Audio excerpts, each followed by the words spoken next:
Hello, everyone, and welcome to today's BATIC Institute webinar on project bundling. My name is Susan Howard, and I'm Director of the BATIC Institute at AASHTO. Before we get started, we'll review a few logistics. You should have received an email with a link to this PowerPoint presentation. If you did not receive that email, you can visit the BATIC Institute website at financingtransportation.org, where you'll find a copy of the PowerPoint there available for download. All participants will be on mute for the duration of the webinar. You can submit questions at any time by looking at the bottom. If you look at the bottom of the GoToWebinar control panel, you'll see the Q&A box, the questions box. You can type your question in there, and when we finish up with the presentations, we will turn to the questions that have come in the queue. This webinar is being recorded and will be available on our website. That's financingtransportation.org within the next couple of days. A little bit about the BATIC Institute for those of you who are not familiar with us. We provide capacity building support to state DOTs and their partners around project finance and transportation issues. We provide in-person services such as events and trainings, as well as provide information through our website and online activities such as this webinar. The BATIC Institute also works on research and strives to foster dialogue around transportation financing techniques. If you'd like more information on the BATIC Institute and how we can assist you in your organization, feel free to contact me at showard@ashto.org. I'd like to give a big thank you to our panelists today. Again, just a reminder to everyone that the webinar slides and videos will be available on the BATIC Institute website in the next couple of days, and we'll also make sure to post all the questions that we don't get to in this webinar on the website as well. So today we're going to hear from three panelists. First, David Unkefer from the Federal Highway Administration Resource Center, Ken Warbritton from Missouri DOT, and Mike Bonini from Pennsylvania DOT. And as I said, we'll wrap up with a Q&A session. Feel free to type those questions into the box. So now I will turn it over to David to kick us off. Thank you, Susan. My name is David Unkefer, and I am with Federal Highway Administration's Resource Center Construction Project Management Team. I'm a co-lead for this Everyday Counts 5 project bundling initiative, along with Romeo Garcia. As you likely know, Everyday Counts is Federal Highway's initiative to rapidly deploy high payback or high return on investment, market-ready and underutilized practices and technologies. So today, I'm going to talk to you about project bundling, which we're calling a strategic program delivery solution because, I'll get into that as we go. But I wanted to just say thank you to the Build America Transportation Investment Center, BATIC Institute. I recognize that their goal is to promote public sector capacity building in the analysis, understanding, and use of project finance techniques. And so we are going to try to make this presentation one that gives you an overview of bundling, but also we'll try to highlight some financial topics that might be of more interest to this audience. Today's presentation, we'll start with a what is project bundling, kind of an overview, then the why of project bundling, why would you be interested in this, and what are the benefits. Then we're going to get into the how and talk a little bit about EDC's effort to talk about what I'm going to cast as advanced bundling. And I'm going to talk about our Bridge Bundling Guidebook, part of that how-to, as well as some case studies from around the nation. Then I'll end with some information about resources and FHWA support that we can provide during Everyday Counts 5. So at the surface, most people understand the idea of bundling and what is project bundling. In its simplest form, it's a process where we're putting multiple projects into a single contract and delivering them more efficiently. But really, with Everyday Counts, we're trying to help people understand that it's really so much more than that when you start looking at more advanced processes and being more strategic.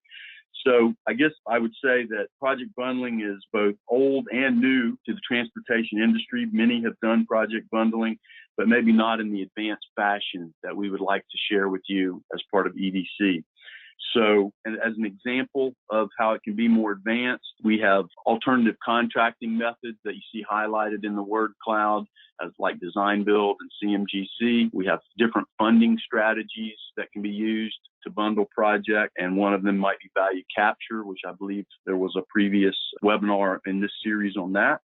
So basically that word cloud is just really trying to highlight the idea that advanced bundling that Federal Highways is promoting is much more than just bundling out of convenience. And I guess another point to make is that while you might bundle projects together for a single contract, you might also have a program of bundled projects, and we'll talk about that.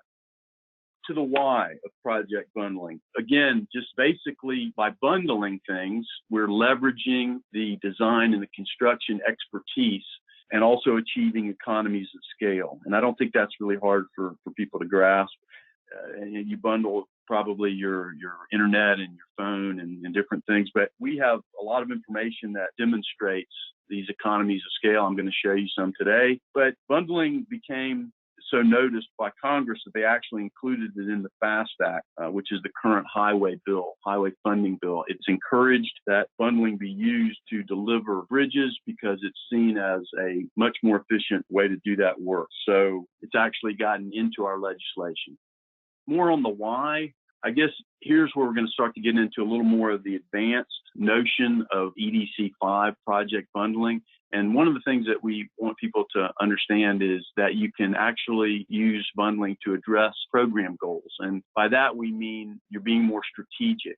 You can address your infrastructure asset needs and the backlog that you might have in different projects more rapidly. And you can more rapidly improve the system performance measures. As many know, the Federal Highways has asked the states to set measures on things like pavement, bridges, and safety. And so if you're trying to address, say, for instance, the poor condition of bridges rapidly, bundling is a perfect tool. As noted in the bottom of the slide there, it helps to reduce design and construction costs, improve time, take advantage of potential financing opportunities that I'll highlight a couple in a minute here, and then utilize staff more efficiently. We know that staffing has become a challenge, doing more with less people.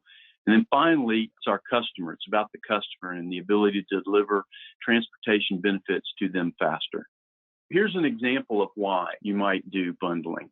This is an example from Pennsylvania DOT. I believe they're going to talk about a different part of this webinar, but this was a local bridge pilot project that was done in 2012. And through this project, they were able to complete the design and construction of a set of bridges in less than 18 months.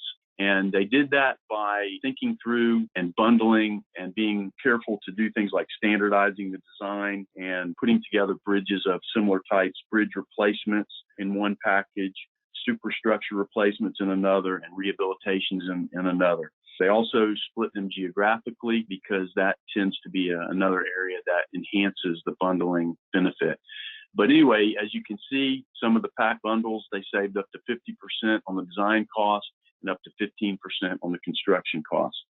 Another why of doing bundling would be the ability to partner, either small agencies, local public agencies with one another, or with state agency. In this case, the Nebraska DOT has a county bridge match program where they put $40 million of their dollars out to encourage their locals to partner on projects and to bundle them. In this way, they're encouraging the local agency. They're addressing the off-system bridge issues, the local bridges where many of the problems are, but they're also helping to do it more cost-effectively. So moving from the why to the how, I wanted to introduce our bridge bundling guidebook, and you'll notice that I kind of made the word bridge lighter in this slide because I just wanted to make the point that while it was built as a bridge bundling guidebook, truly it's very transferable to project bundling. And this would be the website where you could find that guidebook. I'm going to go over a few of there's almost 300 pages in this book with lots of good information, detailed information, and I'm going to go over a little bit of that just in the next few slides. This is to show you, on the left side is basically the table of contents, but I also wanted to highlight the fact that one of the chapters focuses on funding and financing, which I know is important to this audience. And on the right side, you'll see that each chapter is set up to give you the objective of what we're trying to do with each of these 10 steps, the tools that are available, and what is the outcome that we're seeking. We call this a 10-step method, but truly we often say that it's more iterative than a step-by-step, but it does provide quite a bit of detail about how you can do bundling well based on a lot of good research that's been done. This is an example out of the finance section, funding and finance, and I just wanted to show you how we differentiate between funding strategies and financing strategies. Funding being more about using existing monies, and financing more about how can you address the needs with more innovative funding approaches, or as you can see there, bonding. So this is just a good list, a good reference. And as I said, value capture is one good option on the financing side for trying to bring in the funds that you might need to address your bridge or other project needs. So this is also out of the guidebook, and it basically, just to give you a quick view of what are some of the common selection or screening criteria, how would you, decide which bridges or projects to bundle? These are some of the key criteria, and we have examples from different states as to how they do this. Indiana DOT actually has business rules set up that help them to score and put bundles together more efficiently based on past experience. And we're actually kind of working to see if they can set up some kind of a artificial intelligence or machine learning approach to bundle bridges as well. And more on that. I'm not sure where that's going to go. This slide is just to show quickly that there are lots of different ways to bundle. You'll see there, Missouri is there, Pennsylvania is there. They're going to be speaking, and they have some of their programs that had bundles of very large numbers, 500 plus. And then they had others, as well as these other states, that had bundles as low as 2 projects. And you can also see across the top, they use different contracting approaches: design, bid, build, indefinite delivery, indefinite quantity, CMGC, design, build, and P3. This is just a quick, I know you're going to have opportunity to download this, so this is just what's in the appendices, and you'll just note quite a lot of good information, including implementation checklists, case studies, and so forth. Again, we have case studies that would help you to kind of dive deeper into what has been successful and what maybe hasn't been or what could be improved. And these case studies are kind of geared around some of these different categories, if you will, like different scopes of work. Was it federal or state or local ownership of the project, funding and finance examples, and so forth, project delivery methods like design, build, or CMGC. And then project procurement like indefinite delivery, indefinite quantity, and other that are often called procurement methods. So quickly, I just wanted more on the why, include some state examples, some case studies, as I just mentioned. So Bridging Kentucky is a program that Kentucky has ongoing, and you'll see that it's $700 million, 1,000 bridges, 6 years. And there's a website you can go to. I think the point I want to make here is that while it is 1,000 bridges, the bundles that they're doing are being very carefully designed for different kinds of contracting methods, different numbers of bridges, and it's just being very thoughtfully done. That is advanced project bundling, and it is trying to eke out the most that you can. And this is some of the ways that Kentucky learned how to streamline their project development for bundling. And again, these are the kinds of things that we want to make available to those that are interested during EDC 5, how to standardize the design using risk-based approaches and bundling similar work and so forth. This is NDOT example. I won't go through all the details other than to say NDOT bundles various projects, not just bridges. Punchline for NDOT and why they are one of our key lead states for bundling is that their chief financial officer has agreed to put $50 million back in their budget due to the expected savings they have seen through project bundling. That means that before they were putting more into projects, some of these projects now they're going to be able to spread their money a little farther. This slide is just to show that it's not just DOTs. Counties are bundling, and in this case, Erie County, New York, is doing preventive maintenance, and the specific work types, they're collecting these by work type and by location in order to maximize their efficiencies and benefits. This is another one from Pennsylvania, and I put this in as well because it's a county. And I want to just make the point that it's not just the DOTs or the DOTs helping the locals, in this case, the counties took it upon themselves. Also wanted to point out that this was a public-private partnership. So you can see the details there and look in more detail later. The Ohio Bridge Partnership Program, I put this one up. There's primary reason to show this is that they use Garvey bonds and toll credits. And it ended up, they were able to use 100% federal funding. PennDOT, I put this one up because it also demonstrates something other than bridges. In this case, it was Americans with Disabilities Act type projects. So you can see the details there. In this case, the way they went through it as design build, they found out that it probably would have worked better as a progressive design build. And so these are the kind of details that we can share with you if you're interested in getting some help with implementing project bundling. So I'll close by just showing a couple of slides as far as resources that Federal Highways is making available. I mentioned the bundling guidebook. We have a website. The next slide is going to talk about implementation and technical assistance.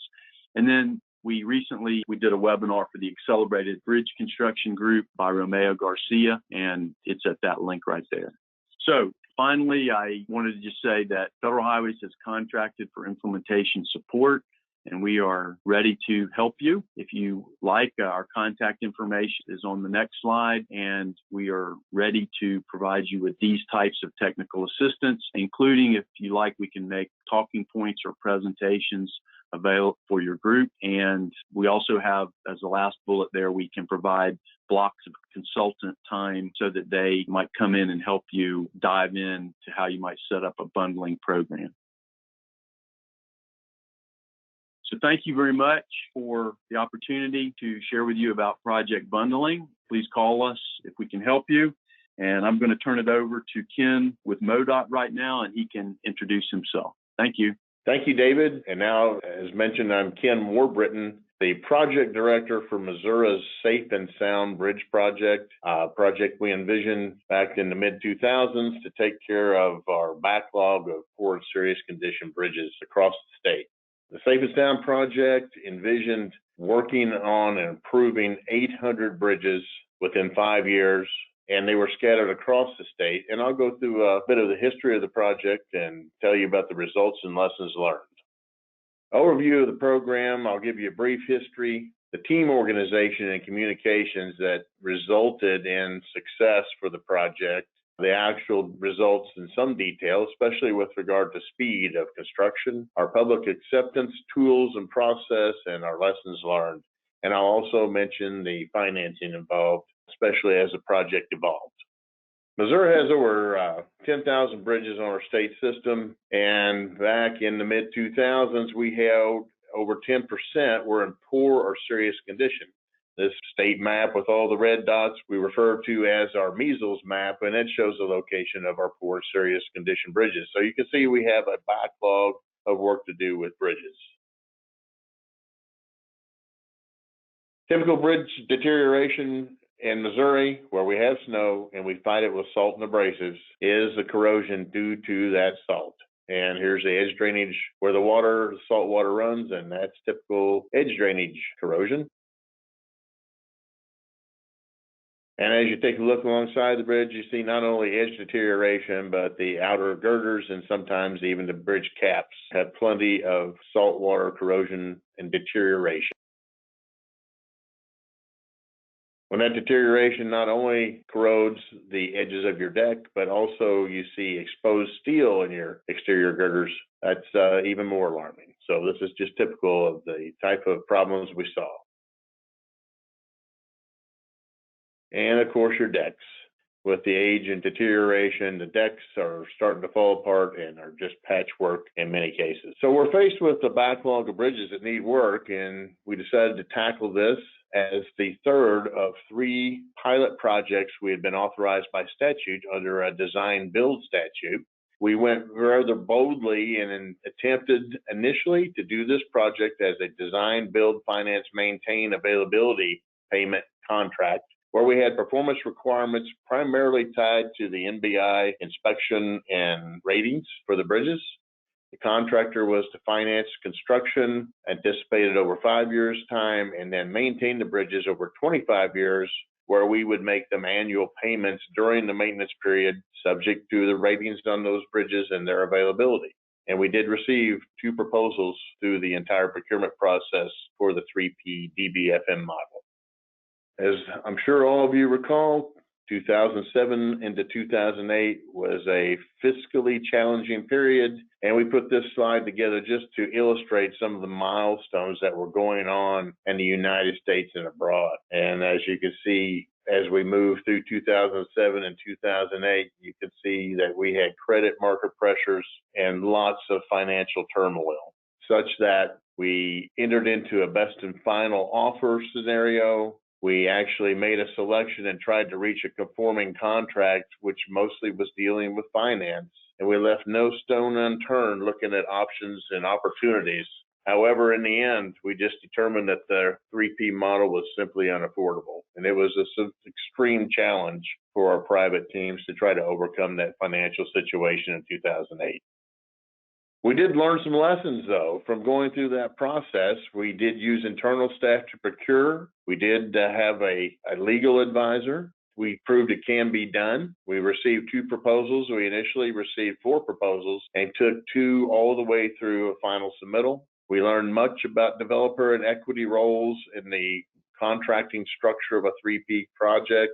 We also came up against a surety bonding issue where most state statutes did not envision such a size or duration project. And we actually went through special session legislation to allow our project to move forward. And we learned of ideas. Even though it was deemed unaffordable, we learned of ideas to make our statewide program more affordable through all the analysis we did with our 2 proposal teams. So after receiving the final cost proposal that we deemed unaffordable, we had 802 bridges listed to be taken care of in some way, shape, or form. And it was quite obvious from going through all the proposal discussions that we had 554 obvious complete bridge replacements, and there was less uncertainty or unknown associated with those. So we packaged those together into one design build project. The remaining projects, which were rehab or redeck projects for the most part, we called them modified design bid build, in that we used our internal staff plus consultants to do conventional design bid build packages of 2, 4, 5 bridges in regional groupings with similar type, size, and location. And both these efforts were kicked off in the fall of 2008. We awarded a design build project to our team of Kiewit Trailer United, KTU constructors, with their design team, LPA Group and HNTB. And you can see just from the chart here that MoDOT retained some responsibilities to this statewide project, and that'll come up in our risk assessment shortly. So you see the design builder, KTU Constructors, they're obviously charged with design and construction and the suppliers and the subcontractors and the schedule. While our MoDOT staff, already spread across the state and available for some support role, we took care of right-of-way acquisition, which is primarily temporary easements, our environmental clearances, which we handled by pre-screening for the most part, and then in detail analysis as we got site plans prepared by our design build team. Community relations, again, the group effort led by MoDOT, and the inspection was actually performed by MoDOT inspectors within the KTU overall quality plan. So we did in effect, the measurement and testing to satisfy the KTU quality program. And then we also took care of the coordination of utility adjustments required for the bridge replacement jobs. This type of project, really a logistics project covering the whole state, we couldn't just meet as a team, walk outside to view the project and discuss it. So we had to coordinate our teamwork at all different levels. And this is the type of grouping of our organization and the communication frequency. Our executive staff met 3 to 4 times a year. They were familiar with each other, they were familiar with the project, and they developed a strong working relationship with that type of frequency. Then our central group, which was MoDOT and KTU, even working out of different cities many times, we still gathered at least once a week together and daily to go over the morning's issues. Our regional groups, KTU broke the state up into regions corresponding roughly to some of our district boundaries. And we had regional leaders, again, with a KTU and MoDOT person matched up in all levels, even at the bridge. We'd have a lead inspector and a lead contract manager for KTU, and then the bridge subcontractor working on that specific bridge. And then when we needed specialist assistance, such as right-of-way or environmental, we would bring them in for a group discussion with the integrated team. Just to sum up our goals and our project results, delivering good bridges at a great value, we resulted in coming in just under our budget for the design build project. We minimized public inconvenience through speed and flexible scheduling, and that resulted in an average closure, and these bridges were nearly all bridge closures for construction, average closure time of 42 days. Our project goal for the total project was to complete the job by the end of October 2014, and our result in November of 2012 was 2 years ahead of our MoDOT schedule and 14 months ahead of a schedule commitment KTU made within their proposal. So we were definitely focused on speed. Some specific examples and at all levels. Total project duration, 3 years, 7 months, 23 days. And that is a lot of bridges in a short amount of time. Our average bridge closure, again, was 42 days, which is half the time, actually less than half the time of a typical bridge replacement under our more conventional design bid build requirements and contracts. In many cases, 5 or 6 cases, we found 2 or 3 bridges in close proximity where we would not landlock landowners out of their property. And we closed 2 or 3 bridges at one time, saving 400 construction days or road closure days when constructing those multiple bridges under one closure. With this project, we had multiple different types of structures, although predominantly was adjacent box girder or adjacent cord slab where you integrate the beam and deck together. And the fastest by different types, we had a box culvert in an urban area that we replaced totally with only 27 hours of impact to traffic. And that was basically laying closures on the surface, rebuilding the box within the old box, and lowering the invert. We had a single span bridge in 8 days. That's just about a bridge in 1 week. We had a 2-span bridge done in 31 days, 3-span 28, 4-span 33, and a concrete deck bridge with a poured concrete deck in 13 days. So extreme speed, and the contract was written to drive that extreme speed. In addition to speed, we needed flexibility. We needed to be sensitive to our community events and look out in the future constantly. Again, this is a logistics-driven project where we need to get cranes, crews, and equipment from one site to the other all across the state of Missouri. So building your schedule, you work from higher capacity routes in towards lower volume routes. And then we had a flex move provision in our contract where if we saw something coming up where we need to adjust schedule, the more advance notice we gave our contract team, the more schedule move we could make. And then we accommodated the schedule move by adjusting days based on the seasonal changes. If we moved them into winter, they had a few more days to work with. But we adjusted schedules for local events, more than 60 sites across the state, and the coordination typically involves schools, the EMS, the local businesses, and I could count on one hand the sites where we had any extensive discussions before resolving our schedule. And fundamentally, we went into these community discussions saying, we're going to close the bridge, but we want your input on when is most convenient to do such a closure. Communication had to follow with flexibility and speed, and we had hundreds of community briefings, and we had a very good tool in an online interactive map that would show icons for every bridge and what stage it was in, whether within 6 months under construction or already completed, brief history of that bridge, how old it was, who the contractor or subcontractor was that was replacing it, picture of the bridge itself, and the local detour around that bridge closure. That was an extremely useful tool, updated constantly throughout the project. And our contract from the get-go was focused on the speed and flexibility.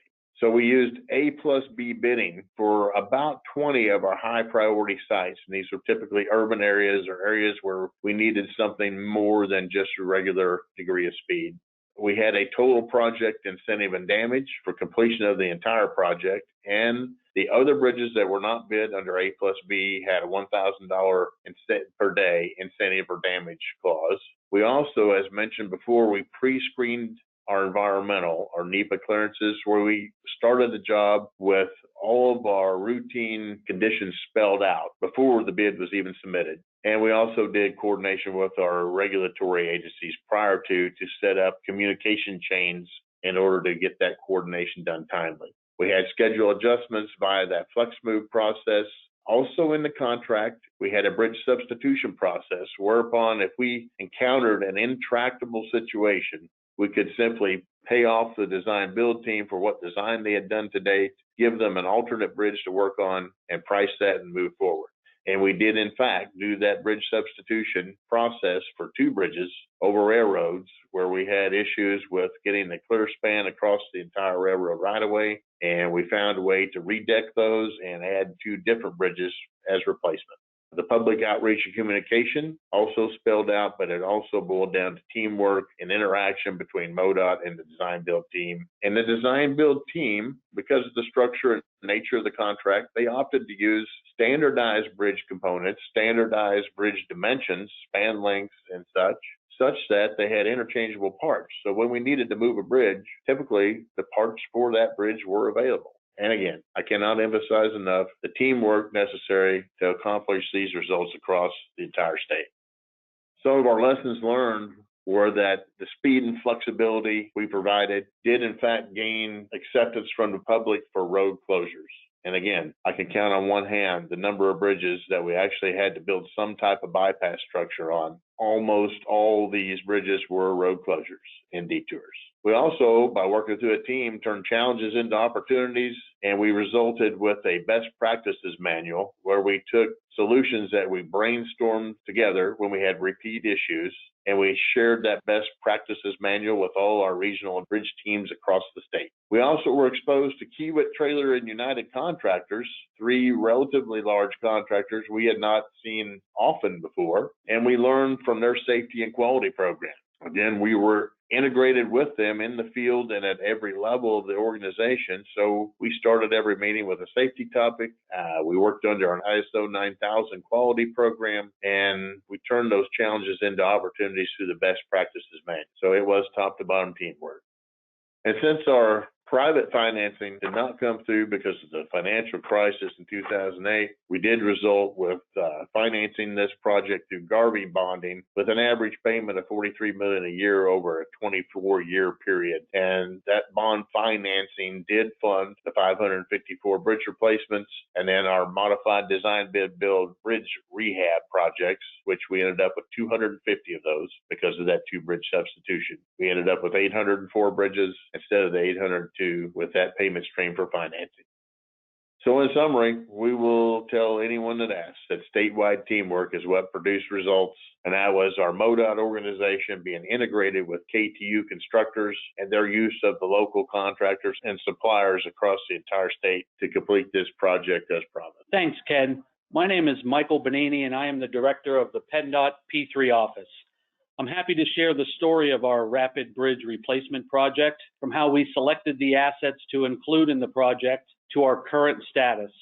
Finally, I'll offer some key lessons learned that have been realized through the delivery of this P3 project. Pennsylvania maintains a vast and aging network of more than 40,000 miles of roadway and 25,000 bridges.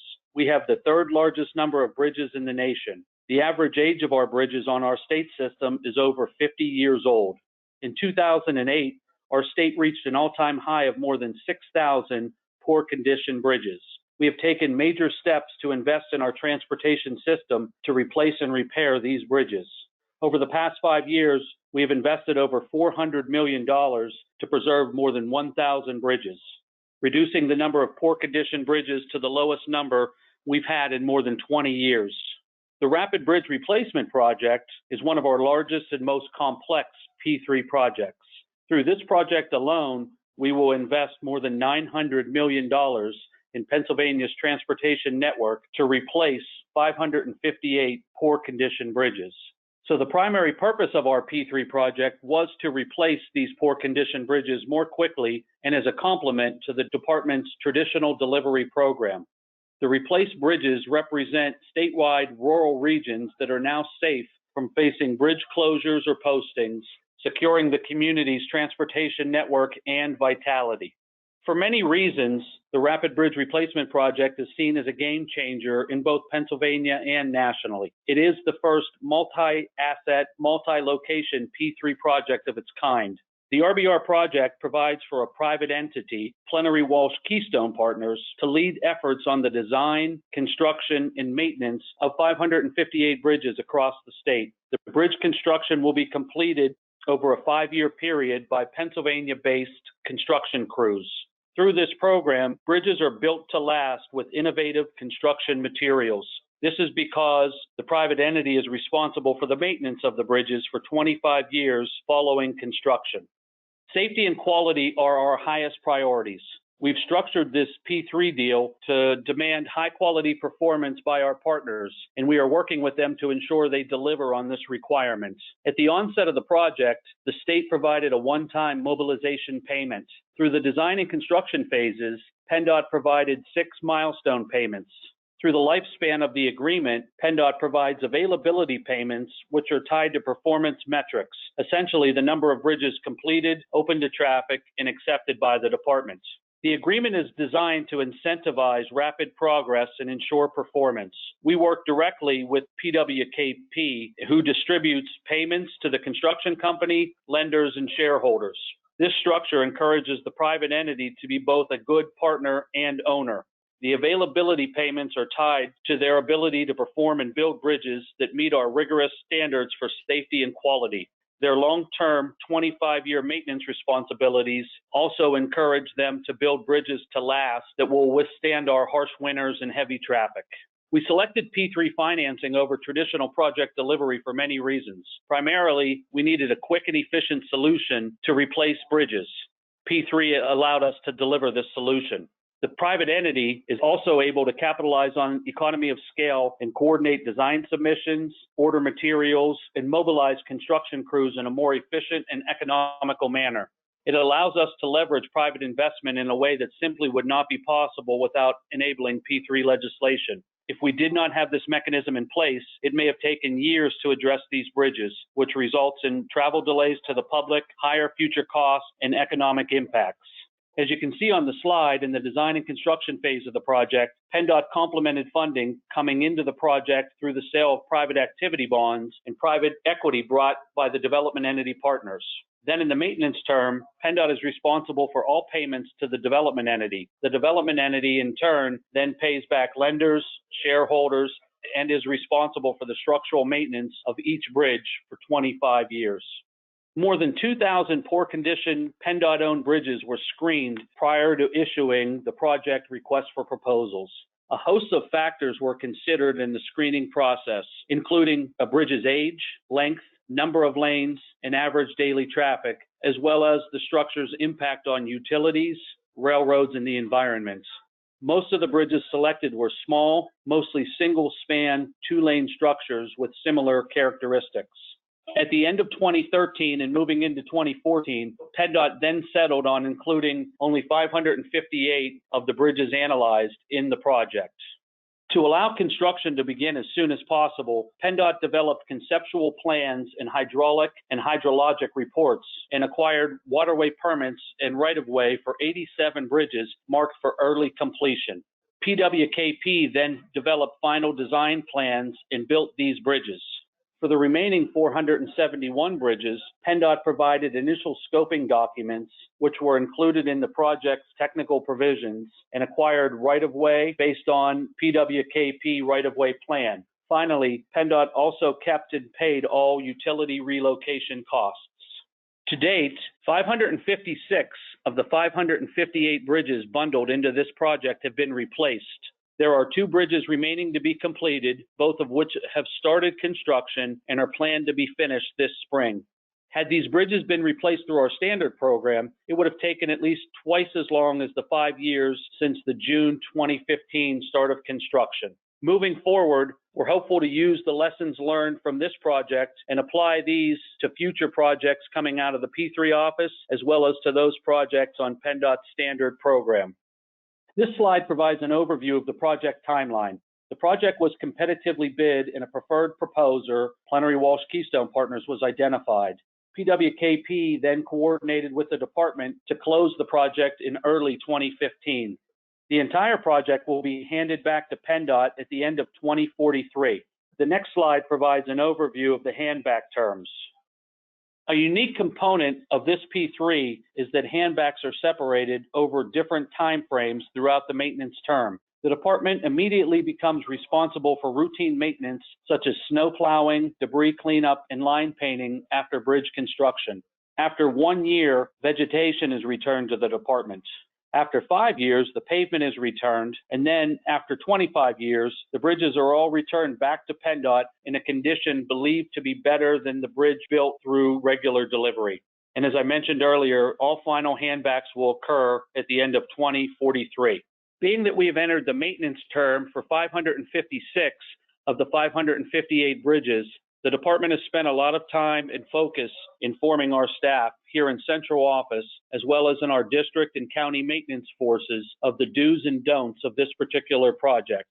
To that end, we have created PennDOT Publication 104, the Rapid Bridge Replacement Maintenance Guidance document, which illustrates the do's and don'ts and roles and responsibilities of both PennDOT and PWKP in the maintenance term. And to parallel that effort on understanding the maintenance term, the department has also focused efforts recently on developing and understanding lessons learned as a result of this first of its kind P3 project. Given the alternative delivery vehicle used to procure the private partner, as well as the location size of 558 individual bridge locations across the entire state of Pennsylvania, the RBR project has provided numerous opportunities for PennDOT to experience new ways of managing and coordinating projects, and has provided a better understanding of how performance-based contracting works. The lessons learned outlined in this webinar focused on the procurement process and asset selection. In addition, we've gathered lessons learned that deal specifically with the roles, responsibilities, and management of the design and construction phase for both the department and Plenary Walsh Keystone Partners. A full lessons learned report is available on the PennDOT P3 website. However, pertaining to asset selection, PennDOT strongly encourages public sector owners to perform the necessary due diligence to pick the right assets for an accelerated delivery contract. In addition, though the owners and private partners want to get out right away and start building bridges, the department recommends patience in developing the necessary project management plans to guide the activities of the development entity and in the design review process. Ample time must be set aside initially in the project to provide for thorough project scoping, documentation, and review by the subject matter experts who are reviewing and coordinating design submissions. At the end of the day, PennDOT was and is focused on ensuring safe and quality bridges as a result of this P3 project.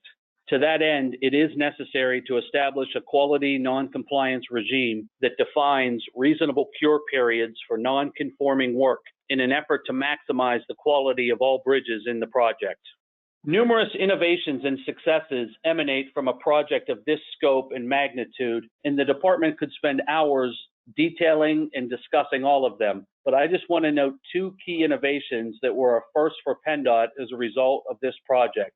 First, the utilization of a SEP 15 approval, Special Experimental 15 project approval, which permitted PWKP to develop the NEPA documents in a streamlined manner, and the use of a polyester polymer concrete overlay that has been applied on the bridge structure surfaces. This particular innovation is something that we've been able to analyze as a result of this project, and we typically wouldn't bid it in our projects due to cost, but given the fact that we were working through an alternative delivery mechanism, we saw this as an opportunity to determine whether or not the use of this particular application could benefit in the long term relative to maintenance activities. Based on this project and our lessons learned, some best practices that have been identified which are critical to the overall success of future P3 projects include the list shown here on this slide, and it starts with and always ends with communication at all levels.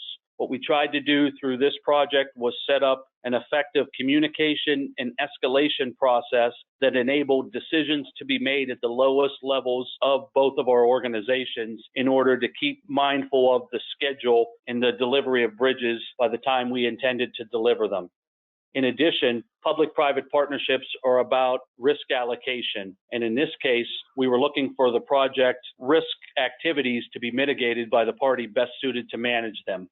Finally, a best practice that we've learned as a result of this project was to develop an individual project management plan instead of the 24 management plans that we included. It was too much for our private entity partners to take on authorship and then constant updating of, and then for the PennDOT forces, it was in our management team, it was too much because we had to review them annually. In addition, we've learned that constant communication with all parties is necessary to deliver a project of this scope in an accelerated time frame. There were many challenges and obstacles to overcome, but the entire team kept hammering away to resolve them with a focus on what was and is always best for the project. And that was the design, the construction, and the maintenance of safe and quality bridges for the residents of Pennsylvania. So with that, thank you for your time and for the opportunity to speak about the Rapid Bridge Replacement Project. Now I'll hand the presentation back to Susan for questions and answers.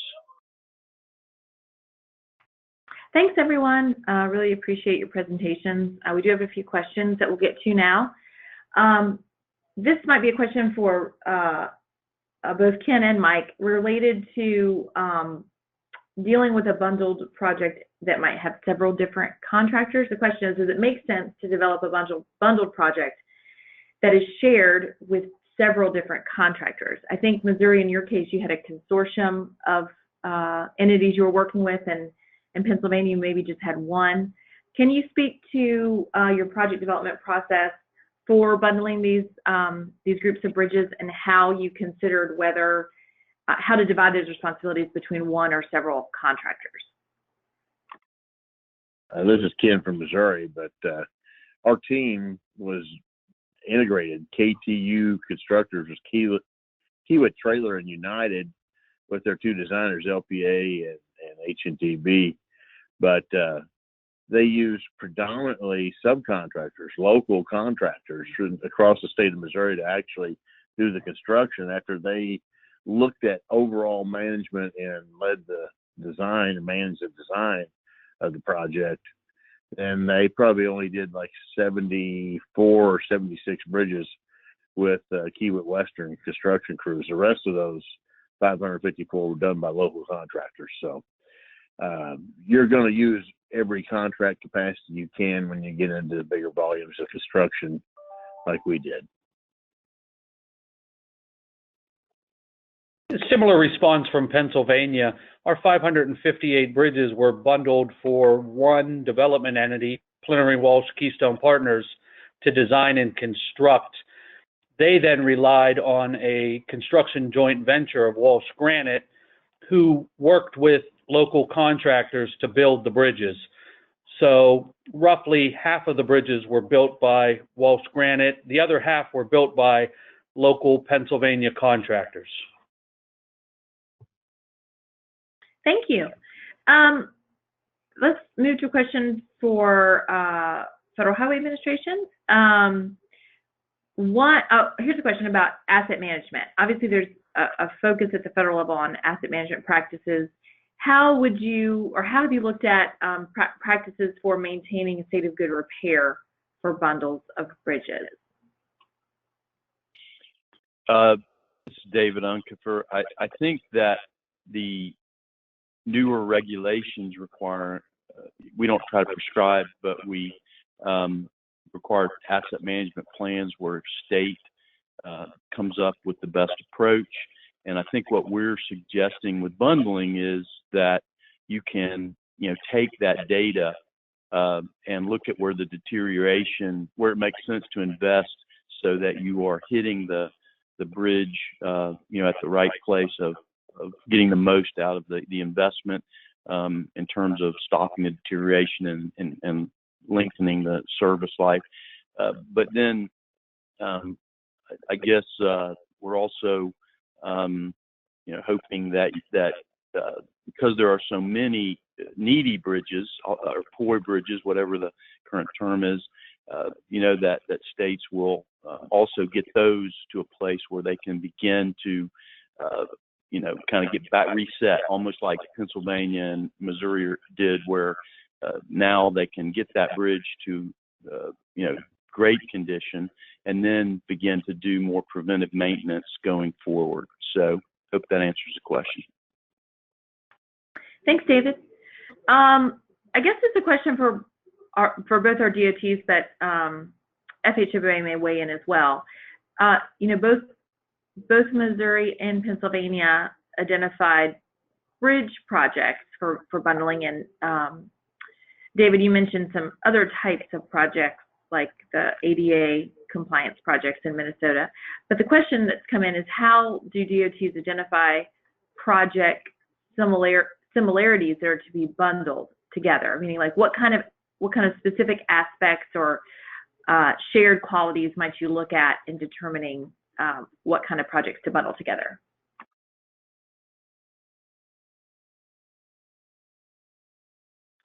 I guess I'll take a shot at it. This is David with Federal Highways, and I think if you look into the bridge bundling guidebook and what states that have become more advanced, is they look at the screening factors that were in the slides I presented. Some of the key ones are similar work types, like you saw the Pennsylvania County example where they collected bridge replacements, for example, and then in a different bundle they collected kind of bridge rehab type projects, or in another bundle preventive maintenance. Same would apply for any kind of project. The more the work type is the same, like if it's ADA ramps or certain ADA type projects, the more it's the same, the more you're going to get contractors with expertise that can give you the best price. And then other factors would include, how trying not to spread them out too far across a geographical area, and like some of the things that Mike and Ken mentioned related to simplifying the requirements that are necessary to get it through design rapidly, like NEPA or other types of things. Those are some of the criteria that help you decide what bundle and which ones to bundle.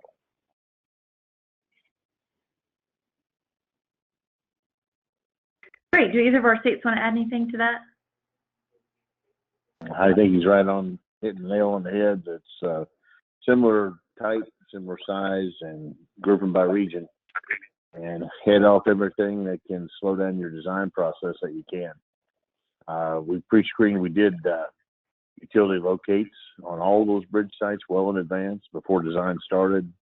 We did pre-screening in NEPA and pulled all our as-built plans and documentation together, just have a good working reference file for the design build team when they took over.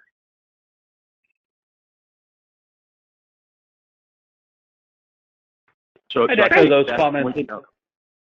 Go ahead, Mike. I had another. I'm sorry. Go ahead. And I was just going to say, I would echo those comments. And in Pennsylvania, we've embraced the bundling concept.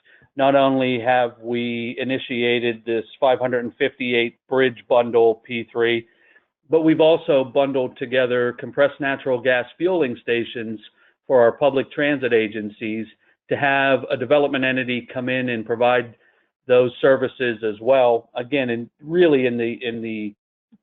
with the understanding that we're trying to take advantage of economies of scale.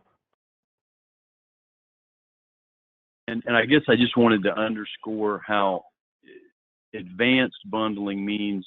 It's not just that you get close to construction and you find that there are some projects near each other, so you bundle them together. You look way back into your strategic, even back into the idea of how do I improve the performance of my transportation system. Look at the data and you look way back and try to leverage the economies of scale throughout the project delivery. So like Ken mentioned, how can you streamline the design, the NEPA? I mean, that is a more advanced approach to bundling that kind of looks at the system-wide strategic thinking about how you might tackle some of the projects, and it can be at the state level or the local level. It's just much more thoughtful, early approach to bundling. Great, thank you. We have sort of a related question to that. David mentioned that standardization is a critical element for cost savings derived from economies of scale. How did the DOTs incorporate standardization or enforce it? Well, this is Ken from Missouri. We had a pretty much standard template of either driven pile or occasionally drilled shafts, and similar type of H-pile or pipe pile on every side, pile cap vents, similar type of construction. And then our design build team had standard increments of skew, of beam length, and of span configuration. So all that meant that you had basically bridge kits with similar in replaceable parts. So that all added to not only economies of scale, but schedule advantages when you had to swap a bridge and you could pick up the parts to it readily.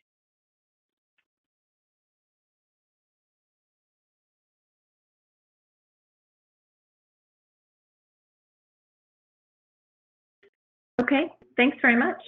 One question that I think for both of our state folks who mentioned the importance of communication, and particularly Missouri, when you talked about the level of involvement that you gave the public when it came to disruptions in their schedules and their ease of travel. I'd like to hear a little bit more maybe about what the general level of public acceptance has been for bundling projects, what some of those tough sells that you might have had to the project requirements to close bridges down. Can you speak a little bit more to that kind of public engagement? Certainly. We had closed occasional low volume route bridges in the past, but never on this scale, an unprecedented scale. And we did have probably 3 locations out of 554 that simply did not have a detour route. One was leading down to the Mississippi River to a lock and dam. There was no alternative way out of there. So we built a bypass on those 3 locations. And then we had a couple more that the bypass or the detour route was maybe 70 or 100 miles around. It was very, very distant. And the only thing, the local system might have been shorter, and maybe the local system really wasn't sized to handle the traffic that we were going to detour. So all that public outreach and all that communication up ahead and the ability to move the schedule, that was a great selling point. We're going to close the bridge. We have a track record of doing these bridges in 40 days or less, and we'll work with you on timing. So every bridge that we completed hitting that 42A average just built our integrity and buy-in of the local population. And the fact that we worked with them hand in hand to set what time is most convenient to do this for you, that we had tremendous level of acceptance. And I would offer in Pennsylvania. Go ahead, Mike. I'm sorry, I was going to say, I would offer from Pennsylvania's perspective, citizens recognize the aging infrastructure, both pavement and bridges. And so when we went out with a bundled bridge P3, citizens understood the need to get those bridges replaced. What then instilled further confidence in the citizenry, I'll say, was the fact that we were able to accelerate the delivery of some of these bridges. Our project title is Rapid Bridge Replacement Project, with the theory that these bridges would be replaced faster than they would through traditional delivery because of standardization in construction methods across the state. Wonderful. Thank you so much. We're about at the end of our time here, so I just want to thank our participants for their presentations. Thanks to our audience for attending today's webinar. As a reminder, the slides and recording of this webinar will be available on the BATIC Institute website.